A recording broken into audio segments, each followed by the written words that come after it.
never been a man on earth who is followed in all his doings by his nation.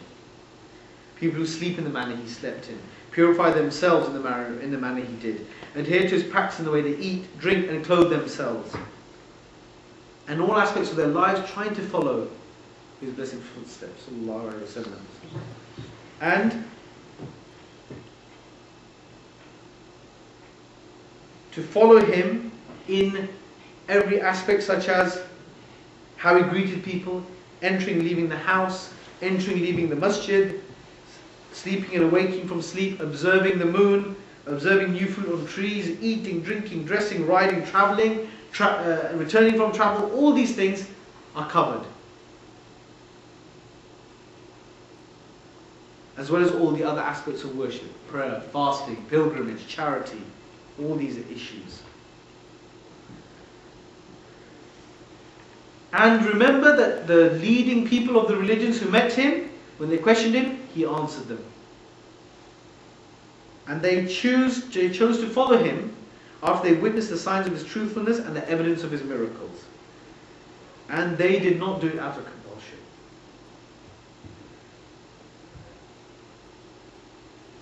And this is also the fact that if the Quran did come from him, then why is it that it mentions corrections of him? Why does the Quran correct him? And not on big things, but on things that we would consider very small. Abasa wa tawalla. That how would a man correct himself on something that nobody would have cared about? The fact that the Prophet ﷺ, when he was addressing a group from the Quraysh, the dignitaries from Quraysh, that a blind man came up to him. Obviously he doesn't know what's going on. He runs to him and he wants to ask him a question. The Prophet ﷺ just frowns at him, and he's a blind man, so he didn't even notice that the Prophet ﷺ was slightly annoyed by this. Why would the Quran correct him on something that nobody really even cared about? None of the people who were with the Prophet ﷺ objected to this. And then mention in a good 8 to 9 verses. Mention this. Why would it do that? So again, this shows that he is not an impostor or a charlatan, because there was no motivation. All the motivations are finished. You can eliminate them one by one, to the point you can only conclude that he is a truthful, trustworthy messenger. And this is why Allah mentioned in the Quran, وَمَا صَاحِبُكُمْ بِمَجْنُونَ, and your companion is not mad. Why does Allah not say Muhammad ﷺ is not mad, or the Prophet is not mad?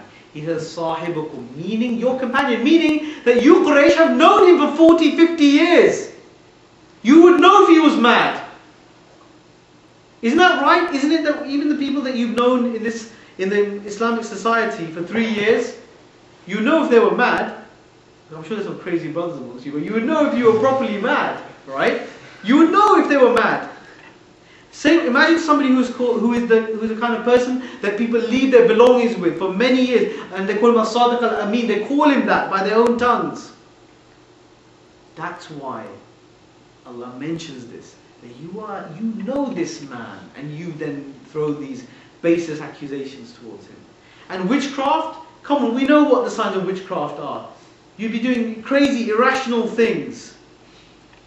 You wouldn't be having the best of manners. You wouldn't be coming with profound messages, would you? And believe me, brothers, when you say this to atheists, hardcore atheists, they have no answer to this. Because they know that there is no answer to this, except the fact that there is a God and that He did send a truthful messenger down. This is amazing proofs about the Prophet ﷺ. And very simple. And they're not very complicated proofs, are they? They're very simple. It's just basic logic. That you can speak to a nuclear physicist or just your local newsagents about. Very simple. Plus the fact that he ﷺ suffered. He was the golden boy of Quraysh. The one that they loved, the one that they cherished, the one that they got involved in everything, the one that his grandfather was so proud of. That's why it was such a shock to him that his people didn't accept him. Such a shock to him. Because because they saw him as somebody who was one of their own, somebody that they used to consult, somebody that they're honoured. And that's why when he suffered what he suffered, imagine being stoned in Taif by a bunch of children. They couldn't even be bothered to come out themselves. They had to send their children to do it. And he's bleeding. And he sallallahu alaihi wasallam is saying that as long as you're not angry with me, Allah subhanahu wa ta'ala, then I do not care what they do. And this is not the sign of a charlatan or a crazy person or someone who's bewitched at all. So it is impossible that any human mind or any messenger is going to come up with something which describes Allah subhanahu wa ta'ala's knowledge, such as the ability and the knowledge and the greatness of Allah subhanahu wa ta'ala, which is transmitted through the Quran. And it's not in the ability of any human being to place a perfect law based upon justice, equality, mercy and objectivity for all human activity on earth, like the laws that the Prophet Muhammad sallallahu alaihi wasallam brought for all spheres of human activity, like buying, selling, marriage, divorce, etc. And remember, this was implemented from the west to the east, from Spain to China. How can a book or any constitution or any ideology rule such a vast range of people? Even communism couldn't do that. Communism tried, they had to have different flavors, and even in the end, it didn't even last 100 years. So this in itself is also a sign of the miracle of the message and the miracle of the Messenger sallallahu alaihi wasallam.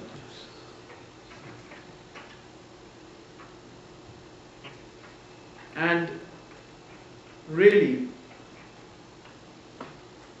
one has to accept, and if you discuss with any non-Muslims, that whoever denies this, it is very easy to understand why they will be punished in hell if they die upon that.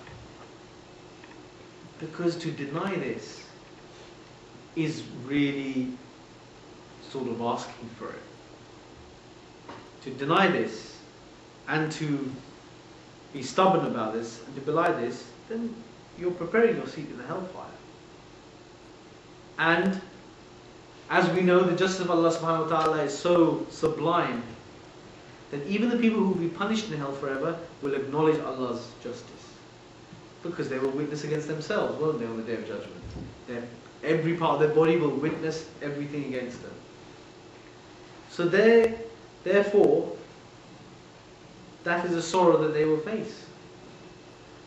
They will not be able to drink from the noble hand of the Prophet ﷺ at his pool.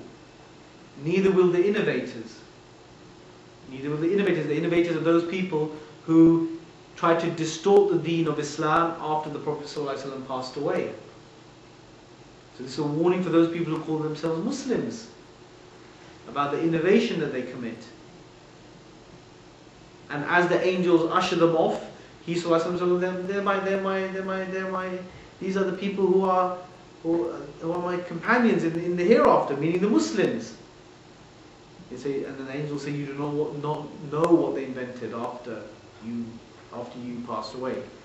You do not know what they did. And this is a big crime in Islam, to distort the deen of Islam. Obviously makes sense. How do we think the other religions came about? They started off by distortions, right? People distorted the message. Because if something is perfect, taking away or adding to it makes it not perfect, right? So this is what happened with all the other religions and all the other messages, rather. Because the religion of Allah is one. God is not the author of confusion. He sends one consistent message. That's why the Quran rhythmically mentions, when it talks about what the Prophet said, whether there was Shu'aib or Hud or all the other prophets, they say, your Lord is one, worship Him. We do not ask you of any reward, monetary reward for this. Because it's the character of the messenger. There's nothing in it for him. There's no other motivation except to preach the truth. And a lot of them suffered because of that. So brothers, I mean, this is something really to take quite seriously, that we have this responsibility. We need to really carry this message and embody it.